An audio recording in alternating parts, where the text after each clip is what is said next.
Hey, yo. Welcome into a new episode of The Luke Kelly Show. You got the hang of it. You know what days it comes out on now. Mondays and Wednesdays. That's when you can find it.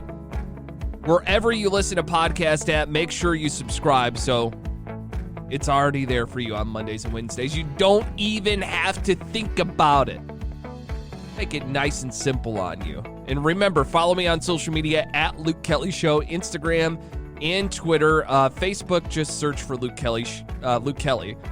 And I'll pop up. I'll add you on the Facebooks, if you even Facebooks anymore. I think Facebook is kind of an older person thing. You don't see young people on there anymore. And back in the day when I was young, I could remember it all. Now, I can't remember nada. I am so bad at trying to remember things that happen in current day. Childhood, different story. I can remember anything from my childhood. But my mom says, no, that's not true. You don't remember anything. She called me a liar. I was talking about a childhood memory that was so traumatizing to me that I remembered it. I'm 31 now. This probably happened when I was 6 years old. I'm embarrassed that I still remember this because it's something that I totally wanted to forget. But I remember. And my mom's calling me a liar because I remember this. Listen, I don't want to be a liar. I've always been truthful. Never told a lie in my life. Never. So the story that I was talking about with my parents the other day on the phone, my mom said, no, it never happened. I would have remembered it happening. That was my mom talking.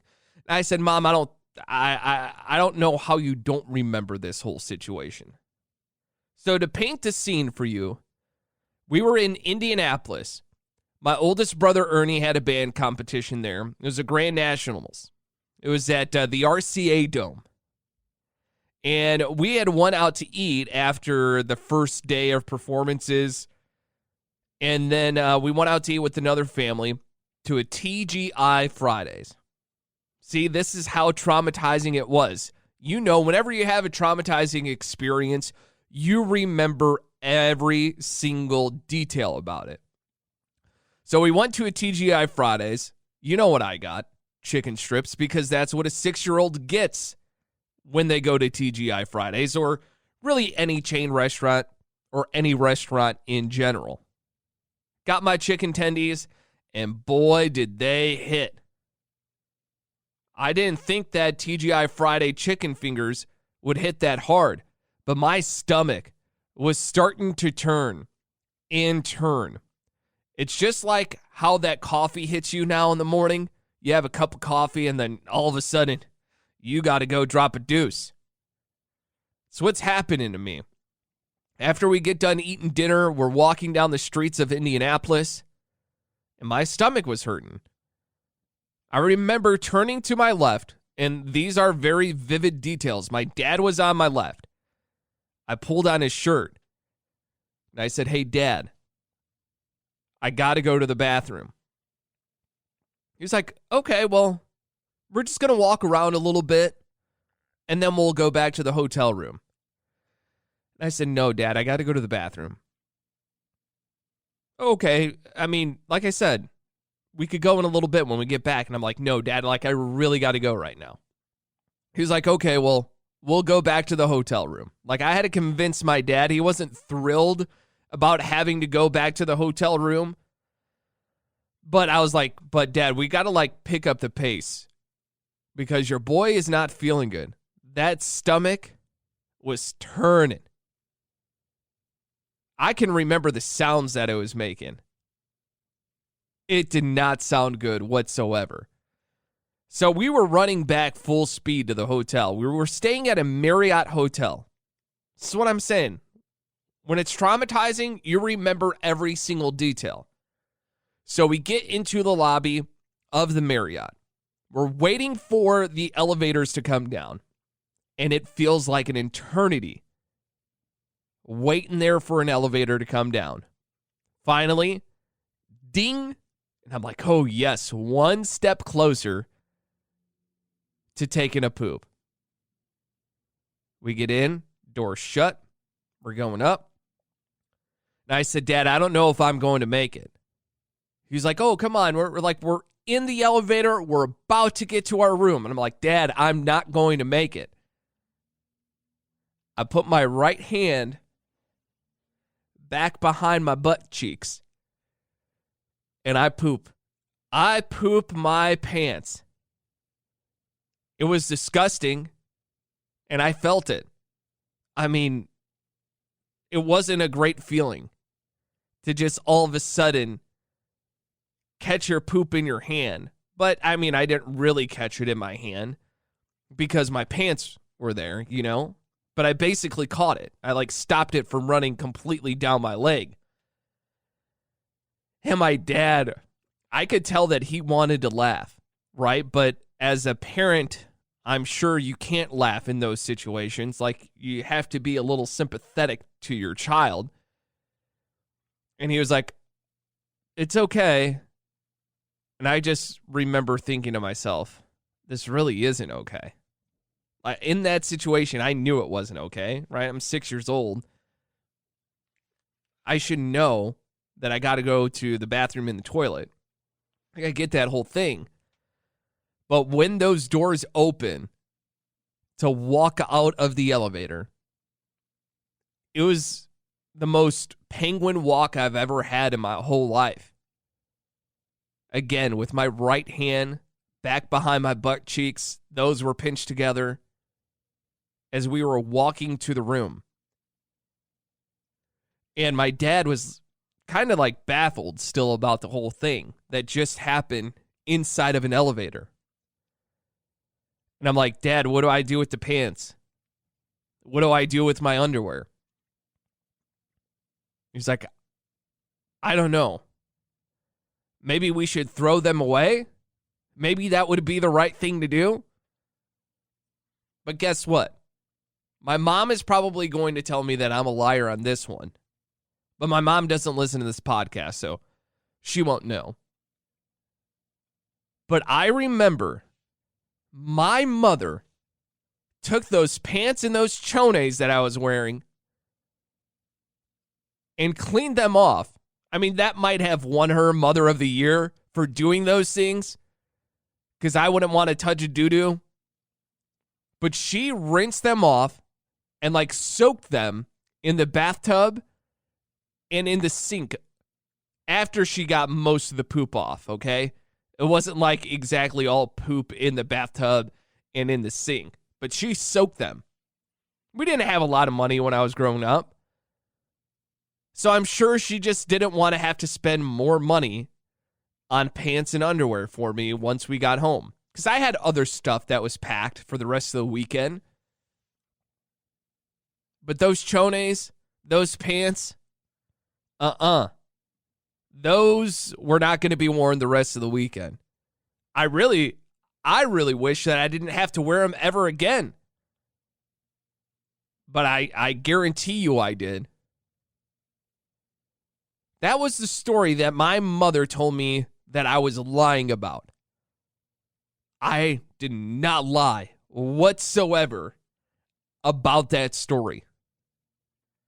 That one is burned in my memory. If I could go back and erase it, I totally would. I don't want to be 31 years old. You think I want to be on my deathbed when I'm older, thinking about that one time that I pooped my pants in an elevator in a Marriott? No. I don't want to remember that one. But that's where my memory's at. Like I said, my memory from my childhood, it was great, fantastic.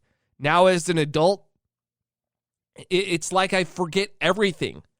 And I think most of that stems from always having your phone on you. I mean, my phone remembers everything. Numbers, passwords, everything that is important to me is in my phone. If I don't know it, I go to my phone. It's a research tool.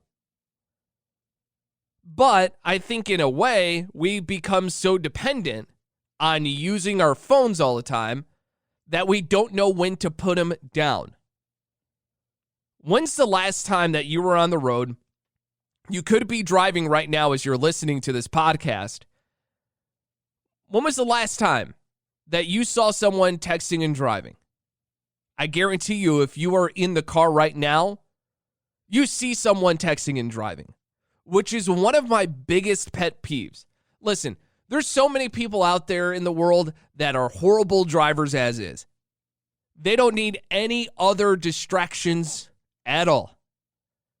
And texting and driving is only becoming more popular. I'm seeing it more and more. The other day, I was sitting at a stoplight. And I'm like, all right, this light was extremely long. Let's get that turn light now so that way I could go. This person waited so long at the turn light that we missed it. We missed it. I honked my horn. I don't know what the person was doing on their phone, but I missed the light because they were on it. Maybe they were ordering something for the bedroom a little later on for them and their partner. But man, nothing was that important for me to miss a damn turn light. I was upset about it. Honking my horn, flipping them off. I mean, flipping them off didn't really help at all because guess what? I was behind that person. Didn't help whatsoever. But there's sometimes that I'll look to the car next to me and I'll see them with TikTok open, just scrolling, seen some people on Tinder, Hinge, other dating apps. And it's like, dude, stop searching for that. Put your phone down. If you need to be on the phone, which I understand. I like to talk to people on the phone when I'm driving, right? But I always have it connected through Bluetooth because it's 2022 and they have Bluetooth available. Even if you don't have Bluetooth in your car, you could get that capability through a third-party not like a third-party service that you have to pay for, but there's another hookup that you could put in your car in order to have Bluetooth. But stop. You don't constantly need to be on your phone. You don't need to be snapping when you're driving. You don't need that. They could wait like 3 minutes. Because you could end up costing someone their life. And that would really suck. No one should ever be put in that situation to die because someone was on their phone while you were driving. Same goes for drinking and driving as well, but I feel like texting and driving, being on your phone while you're driving, that stuff, come on. That's like entry-level kindergarten stuff that you should learn. Proper common courtesy to everyone else in the world. That's just the way that I view it. It's like you should always think of other people while you're driving. The other people that are out on the roads. We're trying to help one another. We're going somewhere. Let's get to point A, from point A to point B safely. We've got one task. Yeah, you need to have an awesome playlist for whenever you're driving to. But it could wait. Get all that set up before you start driving. If your playlist isn't deep enough to carry you through a full-on drive, dude, you need to get a new playlist. Go look at Spotify, see what other songs you could put on there. Get more podcasts loaded up for yourself, especially the Luke Kelly Show. If you don't have the Luke Kelly Show, all of them listen to, you should just have them all straight in the queue. But ignore your phone while you're driving, okay? Just let your phone dictate what you should listen to. I think that would be the best thing for you. But now, on the other hand, when you're not driving, you could be on your phone all you want.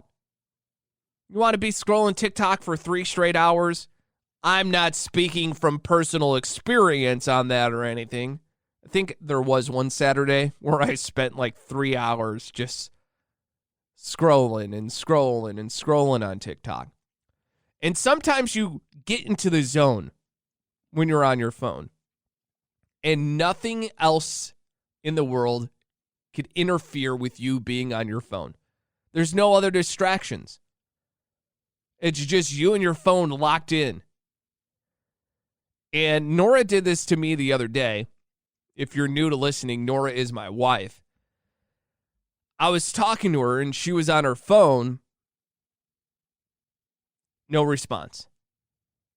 I felt like I should knock on the door and be like, hey, yo, anyone home? Nothing. She was not paying attention at all. So I gave her the good talk, which, of course, she was not happy with. You never want to be met with that. She was like, what? I was on my phone. Now, here's the thing. I don't want to say, like, I have never done that before, because I'm guilty of it all the time. I'll be on my phone. She'll say something. I know I won't respond. Most of the time, I'm checking Twitter to see if anything has happened in the sports world. What I'm really looking forward to, like, if I'm on my phone and I'm scrolling through Twitter, I really want to see, like, a baseball fight. That's why I always miss baseball season, because I always like seeing a good baseball fight. The benches clearing and everything. Oh, man. I can't wait. I hope when the big leaguers get to play regular season games, they waste no time once the season starts. So let's see some melees going on the field. But anyway, going back to the whole scrolling social media and ignoring people. You know, I used to think it was funny. There was one coach when I was in college. Shout out Coach Creel. But you could have a full-on conversation with him. He would be on his phone. He would never pay attention to you. He would be so locked into his phone, he would never acknowledge the rest of the world. And I used to make fun of him for that all the time. And now as I started to get older, I realized that I suck at trying to focus on more than one thing at a time. If I'm on my phone, I'm on my phone. I'm not paying attention to you. So if you need my attention, you got to make sure you get my nose out of my phone. But a lot of people are that way now, just because we become so addicted to it. And this goes to my whole philosophy. Like, if you look at a lot of job postings, it says looking for good multitaskers. No, you're not. You don't want good multitaskers. Because if you're a good multitasker, you're probably completing really 50% of the job. You're not focusing on the other 50% because you're bouncing from one place to another, back to that other place, back to that. And it's like a ping pong ball going back and forth. You can't devote 100% to one thing if you're a multitasker. And I remember I said that to a boss of mine. I was like, you know, I don't really like thinking of multitasking in the workplace. He's like, why? It's what you got to do nowadays.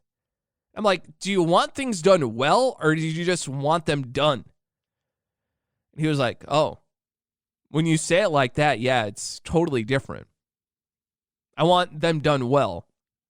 Don't want something done half-ass just because they're done, right? I've never been that sort of person. Like, if I'm going to do it, I'm totally 100% going to do what I have to do. And then once I get done with that, then I'll move on to the next thing. One thing at a time. There's not very many things that you can multitask and be good at. There's not a lot. There's a few things. Remember, exceptions to the rules. There's always going to be the outlier. You know that. You know the couple of things that you're really good at multitasking at. But I honestly believe in the workplace, there's not a lot of great places.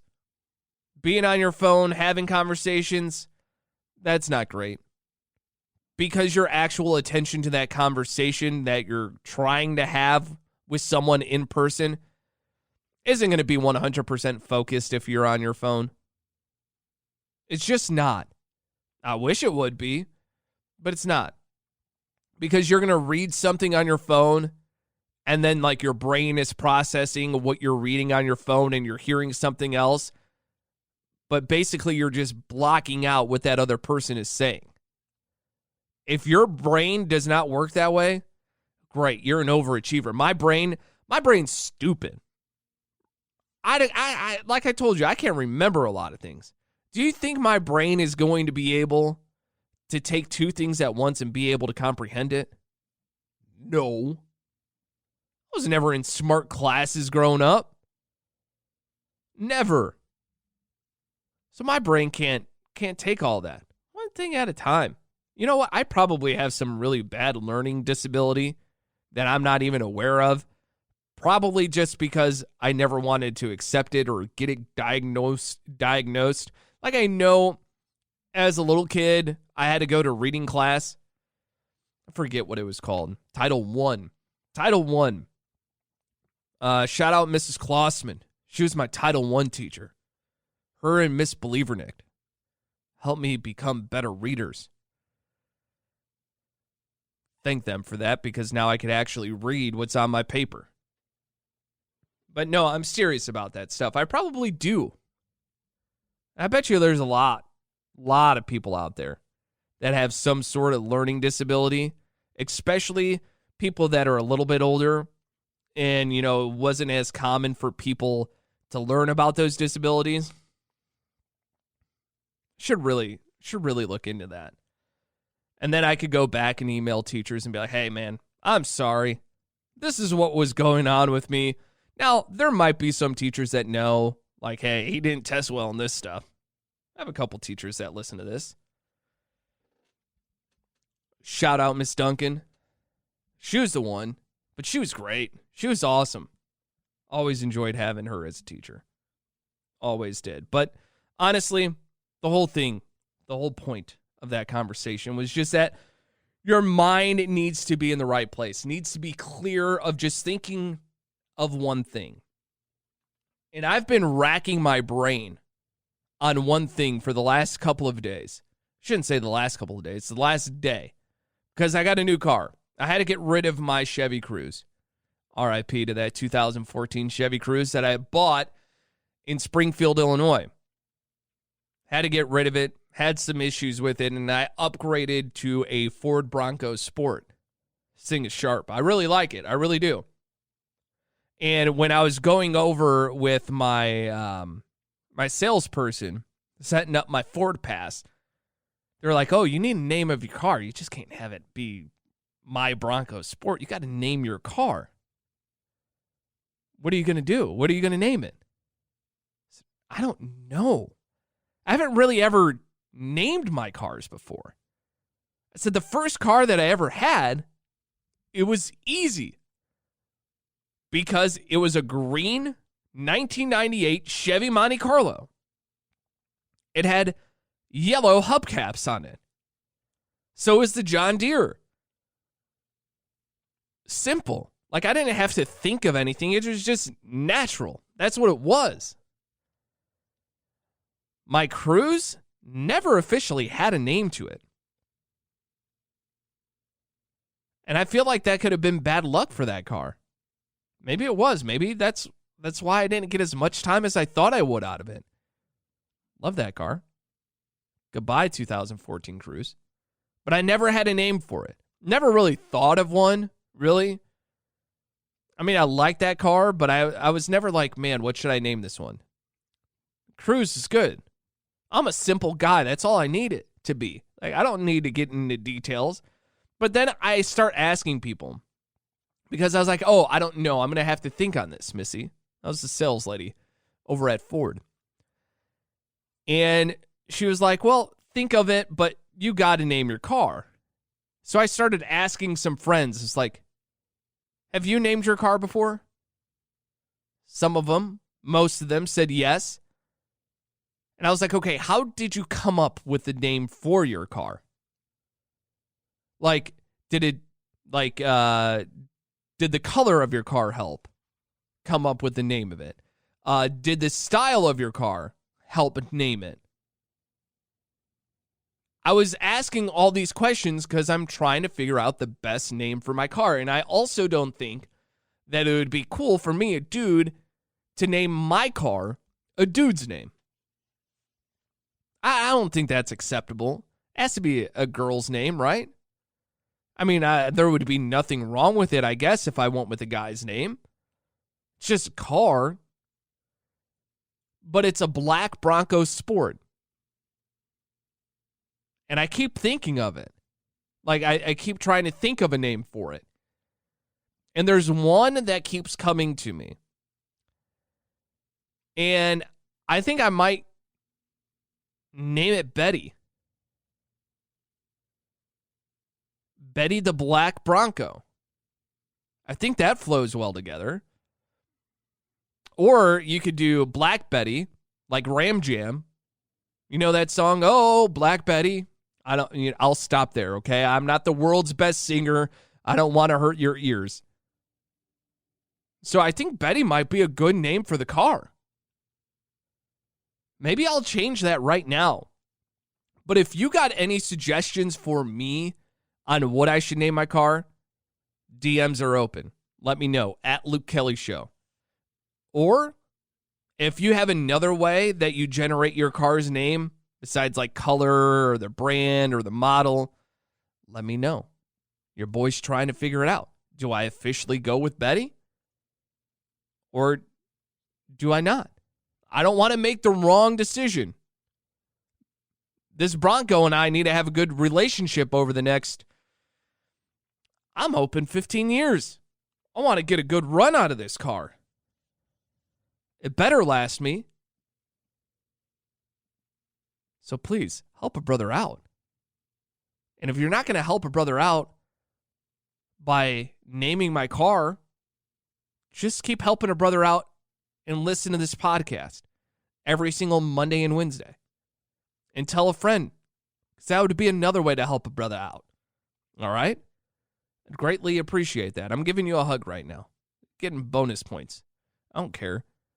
If we've met before, I've probably given you a hug. If we haven't met before, this is me giving you a hug for the first time. Bring it in. All right, don't try and sneak in a kiss there. That was creepy, okay? That was awkward. Way to go. Way to make it real awkward as we're wrapping up an episode.